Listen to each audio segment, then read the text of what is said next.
आज हम doctor Nasir luck साहब से बात करेंगे। डेंगी और डेंगी की जो कॉम्प्लिकेशंस हैं और डेंगी के जो मसाइल हैं, वैसे तो वो बुखार है आम सा, ठीक हो जाता है अक्सर, मगर कुछ लोगों को मुसीबत में डालता है।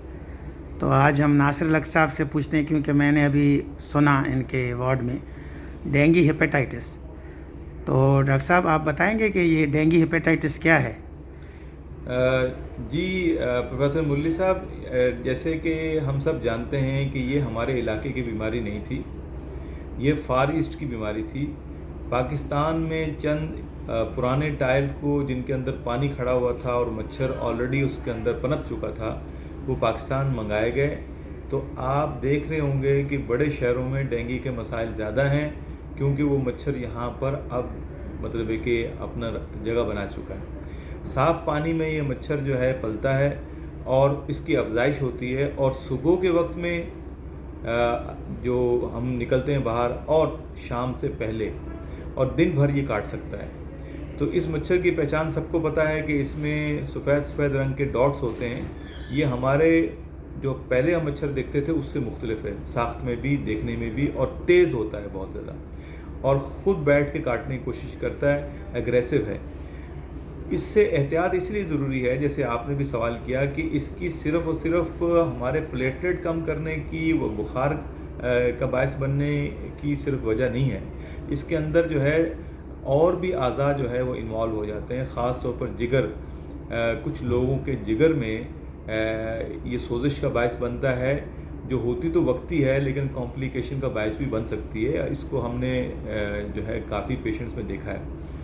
मैं फिर गुजारिश करूँगा कि अपने आप को फुल स्लीव कपड़े पहनना, कम डार्क कलर के कपड़े पहनना, और ऐसी जगहों पर जहाँ पानी साफ़, अब ख़ास तौर पर आप देख लीजिए कि जो मौजूदा हालत है हमारे सैलाब की, इसमें पानी क्योंकि मीठा पानी होता है और वो मुख्तलिफ जोहड़ बन जाएंगे, वो ख़राब होने से पहले इतना टाइम इस मच्छर को मिल जाएगा कि वो उसके अंदर जो है इसकी अफजाइश होगी और ये बायस बन सकता है डेंगू का, और डेंगू के मरीज़ काफ़ी आना शुरू हो गए। तो जैसे बाकी जिगर के वायरस हैं जिनके अंदर जिगर जो है वो सबसे पहले यरकान की सूरत हाल बनती है, जिगर के एंजाइम्स बढ़ जाते हैं और फिर खून पतला होना शुरू हो जाता है, और बाज़ औक़ात मरीज़ ग़ुनूदगी, बेहोशी में भी जा सकता है, और खून मज़ीद पतला हो तो ब्लीडिंग भी हो सकती है। इसलिए हमें एहतियात पर ज़्यादा ज़ोर देना है, क्योंकि इस बीमारी का कोई इलाज हमारे पास सवाए बुखार के लिए हम पैनाडोल दे दें, अगर बिल्कुल प्लेटलेट कम हो जाए तो प्लेटलेट लगा दें, जो हमारे डॉक्टर करते हैं। इसमें एक चीज़ समझ लेनी चाहिए कि डेंगू अगर बार बार हो, क्योंकि एक दफ़ा डेंगू होने के बाद मरीज़ सेहतियाब नहीं हो जाता, इसका मतलब ये है कि वो मरीज़ बेहतर तो हुआ है, लेकिन डेंगू अगर नेक्स्ट टाइम इस मरीज़ को होगा तो अब ये इम्यून नहीं है, यानी कि इसको मज़ीद डेंगू के हमले से बचाव का कोई सिस्टम इसमें जिस्म में नहीं बनता है, जो आमतौर पर हम बाकी इन्फेक्शन में बाद में देखते हैं। तो इसलिए अगर ये दूसरी या तीसरी दफ़ा हो तो ये बहुत ज़्यादा पेचीदा सूरत हाल बन जाती है। फिर ऐसे मरीज़ों की जो छोटी शरियानें होती हैं, उनके अंदर से सारे के सारा हमारा जो खून के अंदर प्लाज्मा होता है निकल के बाहर आ जाता है, और फिर सांस की तंगी शुरू हो जाती है, वेंटिलेटर पर डालना पड़ता है, और डेथ भी हो सकती है। जैसे हम सब जानते हैं कि काफ़ी कीमती जानें ज़ाया हुई हैं।